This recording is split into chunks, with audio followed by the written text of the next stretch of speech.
Belajar 6 cara dan tips sukses dari lebah. Sebelum diteruskan, like dulu, subscribe, tekan lonceng, dan komen. Firman Allah SWT dalam Al-Quran yang bermaksud, dari perut lebah itu keluarlah minuman, madu, yang bermacam-macam warnanya, di dalamnya terdapat ubat, yang menyembuhkan bagi manusia. Sesungguhnya pada yang demikian itu benar-benar terdapat tanda kebesaran Tuhan, bagi orang-orang yang memikirkan. Surah An-Nahl, ayat 69. Seperti mana firman Allah SWT dalam Al-Quran yang bermaksud, dan Tuhanmu mewahyukan kepada lebah, buatlah sarang-sarang di bukit-bukit, di pohon-pohon kayu, dan di tempat-tempat yang dibikin manusia. Surah An-Nahl, ayat 68.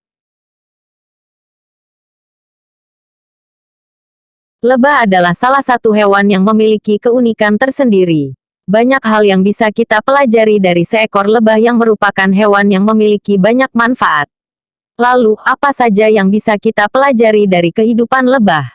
Berikut penjelasan mengenai bagaimana kita bisa belajar dari lebah dikutip dari merdeka.com. Cukup berdiri di depan sarang lebah dan mengamati makhluk pekerja keras itu, maka Anda akan mendapatkan pelajaran hebat tentang bagaimana menjadi sukses. Percaya tak percaya, itulah yang dikemukakan oleh seorang profesor di Tamil Nadu Agricultural University Dr. N. Ganapati. Menurutnya, dengan mengadopsi etika bekerja lebah, seorang pekerja, bahkan perusahaan, bisa mendapatkan kesuksesan besar. Apa saja pelajaran yang bisa dipetik dari cara kerja lebah? Berikut penjelasannya. 1. Pembagian tugas. Lebah memiliki lingkungan sosial yang terstruktur. Masing-masing lebah memiliki peran dan job desk masing-masing, serta menguasai perannya dengan baik. Secara genetik mereka diprogram untuk tidak menyalahi wilayah yang bukan merupakan wewenangnya. Jika seorang pekerja mampu mengetahui perannya dalam perusahaan dengan baik dan menguasai peran tersebut, maka kinerja akan meningkat dan perlahan mengantarkannya pada kesuksesan. Begitu juga jika perusahaan mampu menerapkan hal ini, maka tak akan ada konflik peran. Meski memiliki peran berbeda-beda, kawanan lebah hanya memiliki satu tujuan yang sama. Begitu juga dengan perusahaan. Pemimpin harus mampu menjabarkan tujuan profesional secara jelas, sehingga para karyawan dengan berbagai macam peran bersama-sama melangkah untuk satu tujuan pasti di masa depan. 2. Semangat kerjasama. Kerjasama bagi lebah lebih penting dibandingkan dengan kompetisi.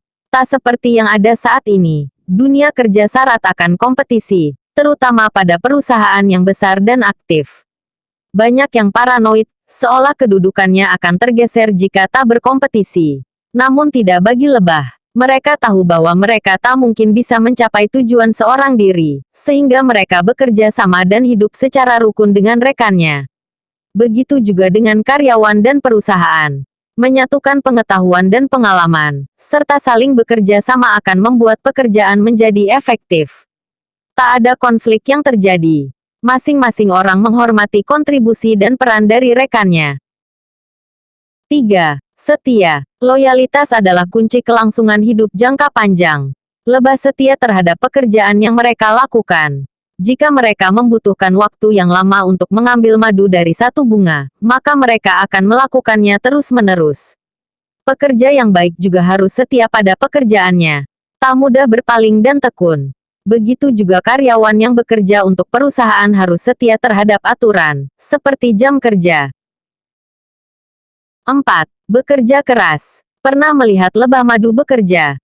Lebah yang sedang bekerja akan terus-terusan bekerja dengan giat, seolah-olah nasib kawanannya sedang dipertaruhkan di tangannya. Tak ada keberhasilan yang bisa diraih tanpa kerja keras dan ketekunan. Mereka yang bermalas-malasan hanya akan semakin tertinggal dan tergeser oleh yang bekerja keras.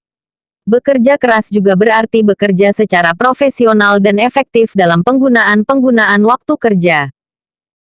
5. Tepat waktu. Ketepatan waktu adalah etika profesional umum yang tak jarang dilanggar oleh semua orang. Bagi lebah, tak boleh ada kata terlambat. Mereka bergantung pada matahari saat mencari makan, sehingga lebah akan berangkat ketika matahari terbit dan pulang saat matahari terbenam. Tepat waktu adalah cara lebah untuk mendapatkan hasil optimal. Begitu juga bagi pekerja atau karyawan perusahaan. Tepat waktu juga akan memberikan hasil optimal karena pekerja menggunakan waktunya dengan efektif. Selain itu dengan tepat waktu, Anda tak akan mengalami stres karena terlambat. 6. Kewajiban dahulu, baru hak.